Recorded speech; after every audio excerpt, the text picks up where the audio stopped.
తిరుమల లడ్డూ తయారీలో కల్తీ నెయ్యి వాడిన మాట వాస్తవం.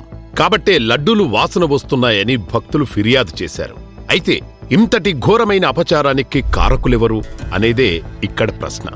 ఈ పాపానికి 100కి 100 పాళ్లు జగన్మోహన్ రెడ్డే బాధ్యుడు. ఎలా అంటే తిరుమల లడ్డు తయారీకి అవసరమైన నెయ్యిని సరఫరా చేసే సంస్థను మార్చింది జగన్ రెడ్డే.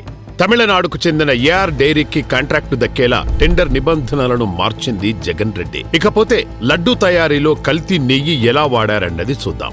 జగన్ రెడ్డి అప్రూవ్ చేసిన టెండర్ ప్రకారం ఏఆర్ డైరీ నుంచి తొలి ట్యాంకర్ 2024 జూన్ 12వ తేదీన టీటీడీకి చేరింది.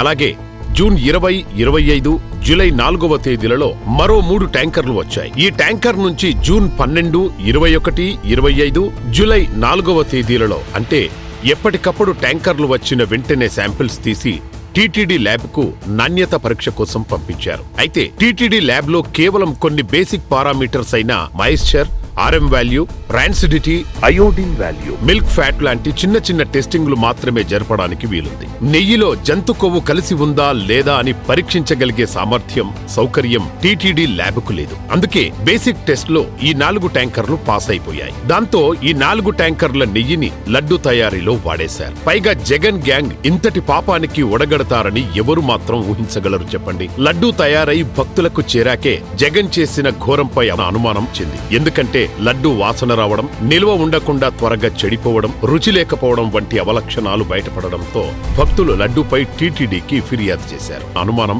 అప్పుడే మొదలైంది. అదే సమయంలో జూలై 16న 2, 23న మరో 2 ట్యాంకర్ల నెయ్యిని ఏఆర్ డైరీ టీటీడీకి పంపించింది.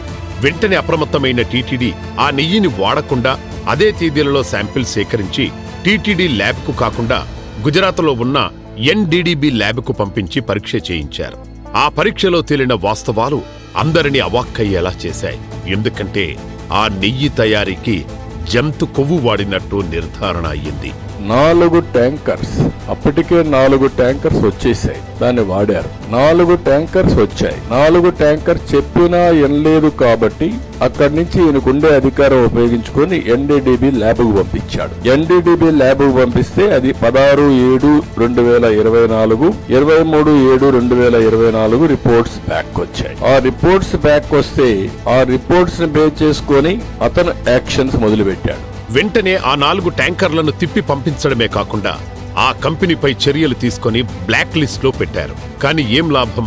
అప్పటికి అపచారం జరిగిపోయింది. మొదటి 4 ట్యాంకర్ల కల్తీ నెయ్యిని స్వామివారి లడ్డు తయారీలో వాడటం అన్నది జరిగిపోయింది. ఈ పాపం పూర్తిగా జగన్ చేసిందే.